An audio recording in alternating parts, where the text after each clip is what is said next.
दोस्तों नमस्कार। आप देख रहे हैं जालौन टाइम्स न्यूज़ चैनल। विपक्ष के इंडिया गठबंधन की विघ्न बाधाएं दूर होने का नाम नहीं ले रही। मध्य प्रदेश विधानसभा चुनाव को लेके समाजवादी पार्टी और कांग्रेस के बीच में जो टकराव हुआ था, बाद में दोनों नेताओं के बयान ऐसे आए जिससे लगा कि बात संभल जाएगी, लेकिन बात वो संभल नहीं पाई। समाजवादी पार्टी के साथ में जो सीटों के तालमेल को लेकर बात चल रही थी, वो वार्ता अब बताया जा रहा है कि निष्फल हो गई है। पहले समाजवादी पार्टी 6-7 सीटों पर ही मान जाने के लिए तैयार थी, लेकिन अब उसने इरादा जता दिया कि वो लगभग 50 जगह चुनाव लड़ेगी और कांग्रेस इतनी ज़्यादा सीटें समाजवादी पार्टी के लिए छोड़ने के मूड में नहीं है। इसलिए कांग्रेस के नेता भी कहने लगे हैं कि लगता है कि दोनों पार्टियों के बीच में दोस्ताना मुकाबला होगा। दोनों पार्टियां एक दूसरे के अब वैसे बयान नहीं दे रही जैसे पहले दे रही थी एक दूसरे के प्रति तर्क बयान, उसमें तो कमी लाई गई है, लेकिन इसके बावजूद भी जो तनातनी है दोनों के बीच में वो अभी ख़त्म नहीं हो रही। समाजवादी पार्टी अगर वहाँ 50 जगह पर अपने उम्मीदवार लड़ाएगी तो हो सकता है कि समाजवादी पार्टी को सफलता बहुत सीमित मिले, इक्का दुक्का को छोड़ के। इस बार भी सफलता नहीं मिले। पिछली बार समाजवादी पार्टी का एक कैंडिडेट जीता था और वो कैंडिडेट भी वो था कि जिसको कांग्रेस 3 बार चुनाव लड़वा चुकी थी, तो इसलिए वो उसकी एक मजबूत पहचान अपने क्षेत्र में बन गई थी, तो वो जीता। तो उसमें उसका अपना भी बहुत कुछ योगदान था कि वह समाजवादी पार्टी के जनाधार की वजह से वो जीता हो, ये बात नहीं कही जा सकती। और इस पहले भी समाजवादी पार्टी के उम्मीदवार सफल होते रहे, लेकिन वो भी ऐसे ही थे कि जिनकी अपनी खुद की मजबूत हैसियत थी और किसी प्रमुख पार्टी ने उनको वोट नहीं दिया था। आज स्थिति ये है कि मध्य प्रदेश में पाला खिंचा हुआ है। पूरी राजनीति 2 ध्रुवों में बटी हुई है। एक तरफ कांग्रेस है, एक तरफ भारतीय जनता पार्टी है। लोग या तो भारतीय जनता पार्टी को बरकरार रखना चाहते हैं, जो बरकरार रखना चाहते हैं वो भारतीय जनता पार्टी को वोट देंगे मतदाता, और जो भारतीय जनता पार्टी को चाहते हैं कि 18 साल का उनका ये शासन है, इस शासन का अंत होना चाहिए, वो लोग कांग्रेस को विकल्प के रूप में सोचे बैठे। बीच में कोई नहीं आता।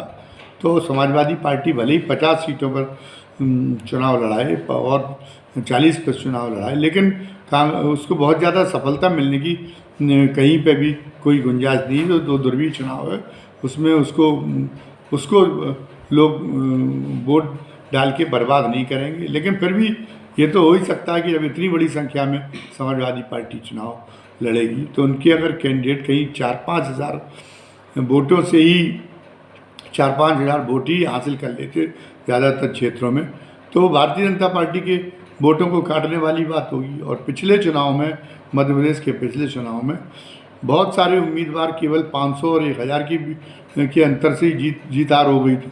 तो अगर ये अगर हो गया कि अगर समाजवादी पार्टी ने अगर इतनी जगह 50 जगह अगर जो है एक अच्छी खासी वोटों की इतनी कटिंग कर ली, तो उनका जो होगा वो होगा, लेकिन साथ साथ में कांग्रेस भी निपट जाएगी। कांग्रेस को लगता है कि कांग्रेस को जब इतने अगर बहुत कम मार्जिन से हार जीत अगर हो रही होगी किसी निर्वाचन क्षेत्र में, तो समाजवादी पार्टी जो वोटों की कटिंग करेगी, उस वोटों की कटिंग की वजह से ही हो सकता है कि कांग्रेस को अपने कई उम्मीदवार हारते हुए देखना पड़ जाए।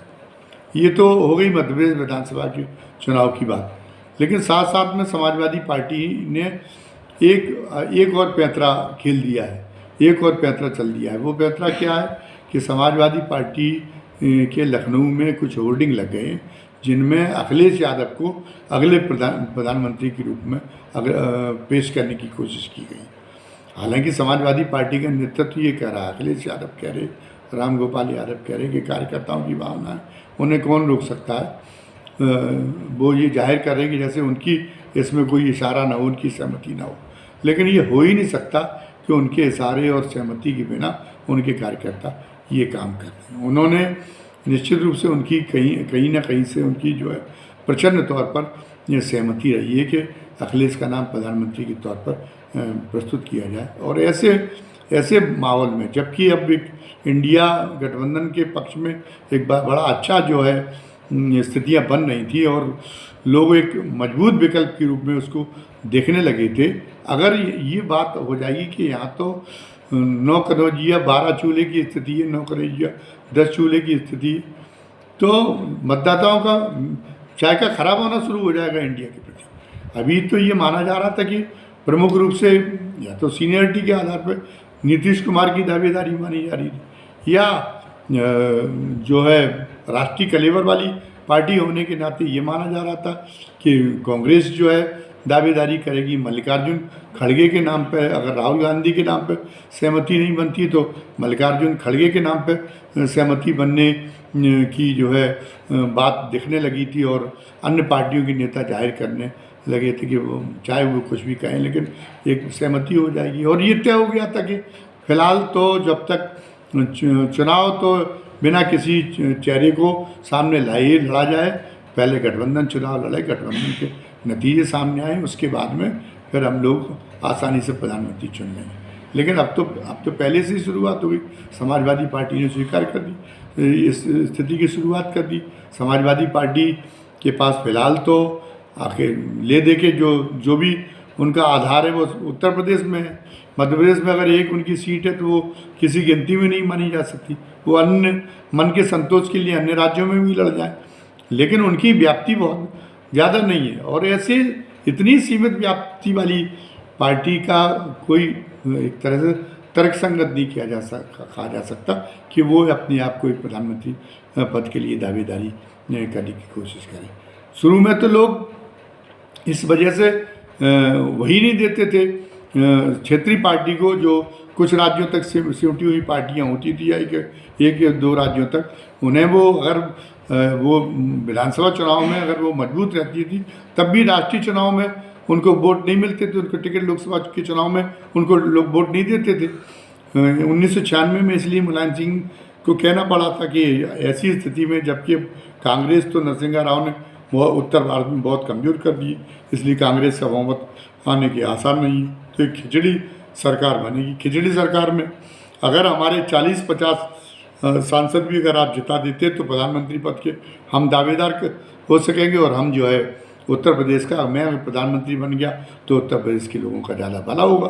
तो उन्होंने उत्तर प्रदेश में अपने आप को केंद्रित कर दिया था, लेकिन वो ये दलील लेके चले थे कि अगर उत्तर प्रदेश के लोग, अगर उत्तर प्रदेश का अगर प्रधानमंत्री, अगर वो प्रधानमंत्री हो जाएंगे तो इससे उत्तर प्रदेश का एक बहुत भला होगा। और इसलिए उसको 1996 के चुनाव में उनको ठीक ठाक संख्या में वोट मिल गए थे, और उसके बाद में उनको वोट मिलने की शुरुआत हो गई थी लोकसभा चुनाव में भी।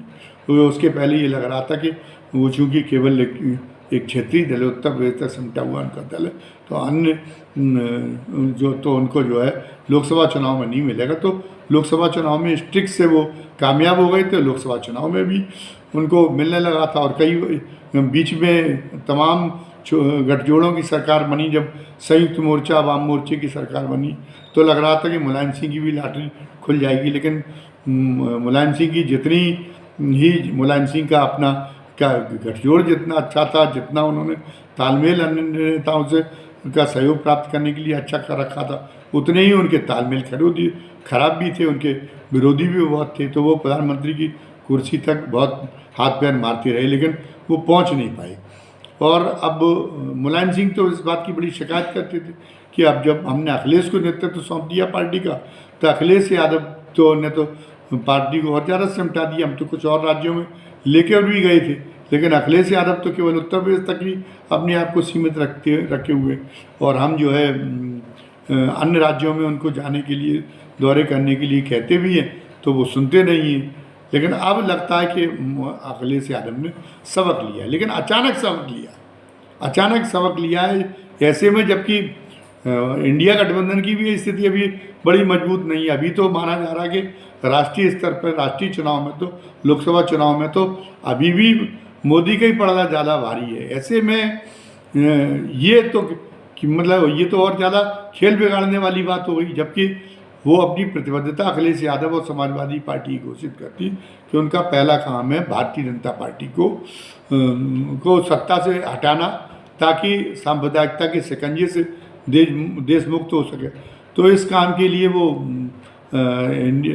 अपना इंडिया गठबंधन को, तो फिलहाल तो ये लग रहा था कि इंडिया गठबंधन को बिना शर्त सहयोग करेंगे और वो उत्तर प्रदेश में खुद ज़्यादा से ज़्यादा सीटें लाने की कोशिश करेंगे, ताकि अगली बार भारतीय जनता पार्टी की सरकार न बन पाए। और इस बार तो वो प्रधानमंत्री पद के वो दावेदार नहीं बनेंगे, ताकि कोई आपस में रार इंडिया गठबंधन में पैदा ना हो, इंडिया गठबंधन में कोई बिखराव ना आए।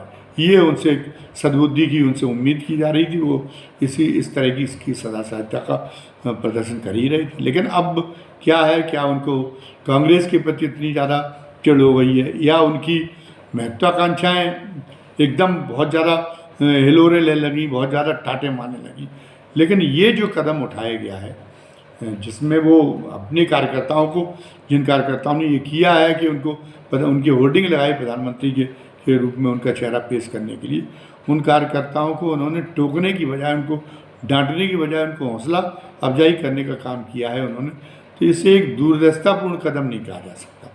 इसके परिणाम समूचे इंडिया गठबंधन के लिए अनर्थकारी होंगे, और समाजवादी पार्टी इंडिया गठबंधन के लिए भस्मासुर की भूमिका अदा करेगी। अगर ये इससे जो एक वातावरण बनना शुरू हुआ है, वो इंडिया गठबंधन के बहुत ही खिलाफ में वो वातावरण जा रहा है। फिर उनका हो गया कि तो एक रह ही नहीं सकते, और इस नाते जो फ्लोटिंग वोटर है, वो फ्लोटिंग वोटर फिर भारतीय जनता पार्टी की तरफ आकर्षित होना शुरू होगा। तो इसलिए भारतीय जनता पार्टी के नेतृत्व की बाँचें खुली होंगी अखिलेश यादव के इस कदम से।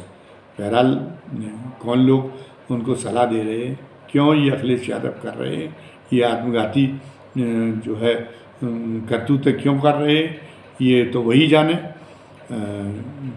अपनी बात ख़त्म करने के पहले फिर मैं एक बार आपसे जो है गुजारिश करना चाहूँगा कि अगर आपको हमारा ये चैनल पसंद आ रहा हो तो आप इसको सब्सक्राइब करें, आप इसको लाइक करें, ताकि हमारी हौसला अफजाई हो। इसको आप बेल आइकॉन दबाएं, तो ताकि आपको जो हम नया वीडियो पे जो भी डालें उसकी जो नोटिफिकेशन है वो आप तक पहुंचाया करें।